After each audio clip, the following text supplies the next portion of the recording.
So Shauns seems to have very little awareness of the state of the academic field he talks about, outside of simplified critiques made for public consumption that he consumes. He makes this claim that we stopped measuring brain sizes.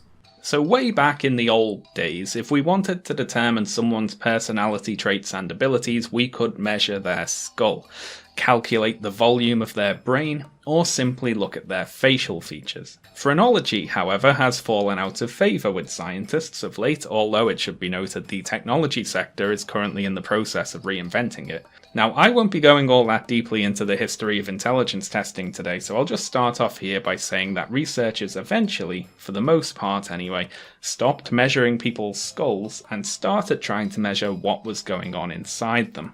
So that's what he says.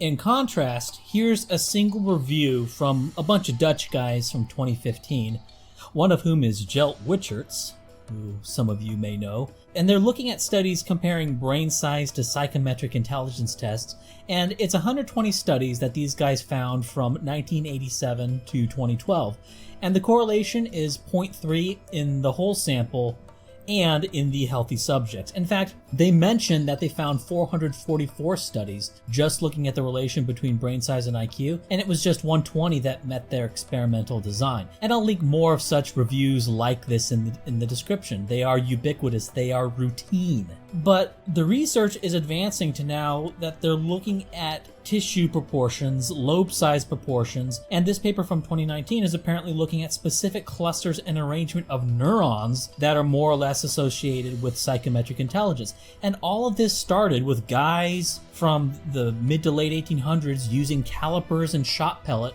to measure cranial capacity. And not only are the ancestral differences in brain size being vindicated by later research on brain sizes and cranial capacity of populations around the world, but we're now at the point where they can just look at your brain, and so long as you're not mixed up too much with other continental populations, or let's just say race for brevity, even if you don't like the term, you know what I mean by it, they can identify your race. Unfortunately, they didn't look at the percent correct categorization based on brain morphology. They just gave these squared correlations. But just eyeballing this, it looks like something like 90% concordance between genetic racial ancestry and what their racial ancestry would be predicted to be, just based on the shape of their brain. So where did this myth that the brain size research was debunked or researchers stopped doing it, where did this come from? The relation between brain size and IQ was never refuted. The research never stopped. The fact that so many people are so certain is just crazy. Is this all just mismeasure of man? Some guy writes a book saying what you want to believe, and then you just kind of imagine that the issue has been dealt with. And in your mind, the existence of this book just sort of puts like a sop on the issue. You go, oh, this has been dealt with because this book has been written and we no longer have to think anymore.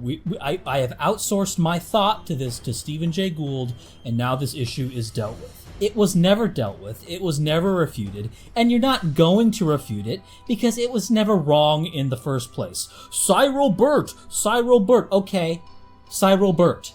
I guess we're going to have to fall back on the 400 or so other studies done in the last 20 years. Burt fakes some data, not good. But in terms of the relation between brain size and IQ or population differences in brain size, this is a complete non-event from 100 years ago that you wouldn't even know about if you weren't grasping at straws to deny divergent evolution in humans. How desperate do you have to be to reach so far back to such a trivial example to find something to make science look bad? But even then, you're still probably wrong. In the one example with Samuel George Morton, unlucky for Gould, they actually had Morton's skull collections. Well, the University of Penn did. And guess what they did with this collection of skulls from Samuel George Morton? So after they measured the skulls, whose numbers do you think were correct? Were they Gould's corrected measurements or Morton's raw measurements? Of course it was Morton's. Now, we don't have the skull collections of anyone else Gould talked about in The Mismeasure of Man, and I'm being generous to say that he talked about them. But at this point, who cares? Hundreds of studies using modern methods have all confirmed the results of the old shot, pellet, and caliper measurers. So even if the guys from the 1800s were all lying through their teeth and fabricating data, well, the results have been replicated for over 100 years using more modern methods, so who cares? To focus on older, weaker studies, what is the motivation of that as opposed to looking at more modern data on this stuff? The question could be asked of Gould back in 1981, and the question could be asked of Shaun now, fixating on the bell curve. Now, Gould's smear job came and went. It had no impact on the field. People continued measuring cranial capacity.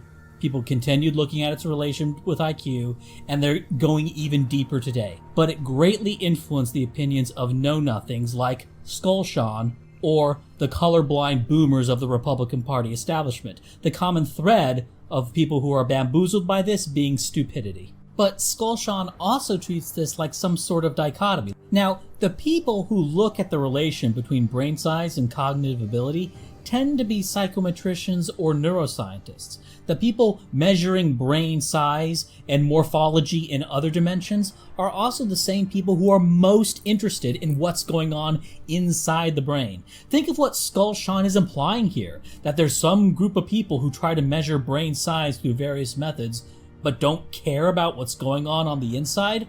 Oh, I don't care about mental traits. I just care about the size and the shape of the brain. Nothing else. Nobody does this. There's not one researcher who ever said that the size and shape of the brain is more important than what's going on in it. Now, if you're just a rando viewer and you thought that brain size research stopped being done because of mismeasure of man or something, maybe you can be forgiven if it's not something you've really thought too much about.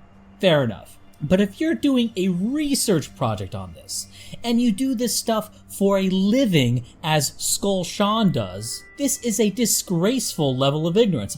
I'm just talking, maybe I should do a Google search for brain size and intelligence and see if there's anything since the 1920s on the relation between brain size and IQ. I'm saying in this video that there was no research after some point in the 1920s or 1930s whenever Shaun thought this went out of fashion. Well, maybe you should, check that? And Shaun compares this to phrenology. And this is a common rhetorical trick. It's ancient. It goes back to at least 2007 as far as I know, probably well before that. And it's a rhetorical trick that I call the Schirmer sandwich, named after Mickey Schirmer, who employs this tactic almost universally. And here's Shaun using the Schirmer sandwich. Quoting the back of my copy here, immediately hailed as a masterwork, the ringing answer to those who would classify people, rank them according to their supposed genetic gifts and limits. In this book, Gould is highly critical of everything from phrenology and craniometry to modern IQ testing. Now, Mickey Schirmer would identify the target and then sandwich the target in between bogus concepts. For example, he would say something like, in this edition of Skeptic magazine, we will be looking into alien abductions, urine therapy, race realism, and Bigfoot. The target, of course, being race realism, because that's something that's almost certainly true and has lots of data on it, and there's like debate in academia because there's people doing science and people doing politics. And so that's the Schirmer sandwich. And Shaun is doing the Schirmer sandwich with the relation between brain size and IQ, or ancestral differences in brain size, and relating that to phrenology. Now, not to spoil the end of my video here, but this is a good chunk of the reason that the reaction to the bell curve was so harsh. The idea that we can use intelligence test results in order to inform political policy was only half a lifetime before the book was written, getting people sent to gas chambers. So it's not surprising that people would be rather suspicious about it. Let's just say that anyone attempting to resurrect this idea needs to be incredibly aware of and respectful of exactly where what they're proposing can lead. Now, apologies for those who have already heard me talk about this in another video, but I'm doing a response and there's new people who might hear this for the first time. And for this, I outsourced to two researchers, one of whom is the real Shaun Last, and a German speaker from France named Cremieux, who goes by the username Cremieux. So, from Shaun Last, Quote, by contrast, the Nazis did not trust IQ testing. Hans Eysenck, a psychologist who grew up in Nazi Germany, recalls that psychometrically valid intelligence tests were banned under the Third Reich.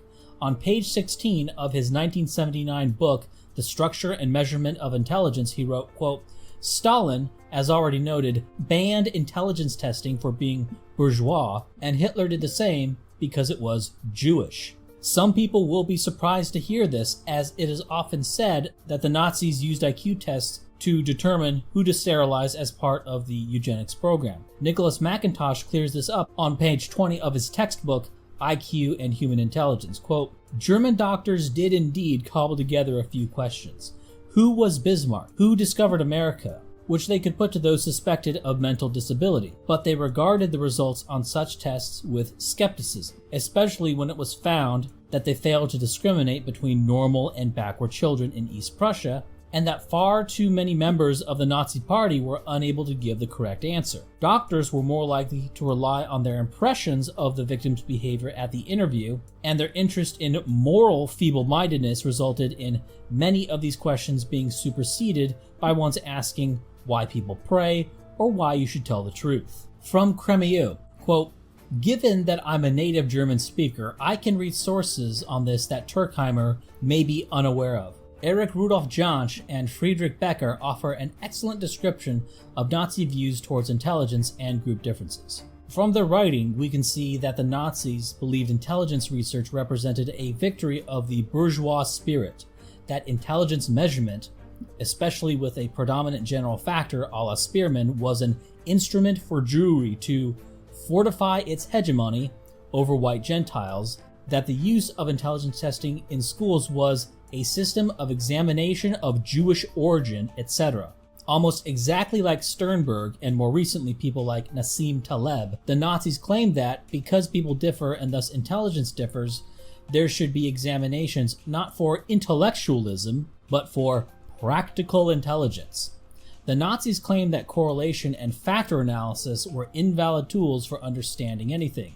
Compare this to Hilgard, 1955, on page 228, correlation is an instrument of the devil. And that even if a general factor emerged from ability tests, it was invalid. That life was more complex than a dominant general factor, a fact no one contests. And that regardless of what the results showed, they would be unconvincing, because understanding is always distant, multifaceted, complex. And Volkmar Weiss's Vorgeschichte und Folgen des Arischen Ahnenpasses zur Geschichte der Genealogie im 20. Jahrhundert, also recommended, is Thilo Sarrazin's Deutschlandschaft Sigab.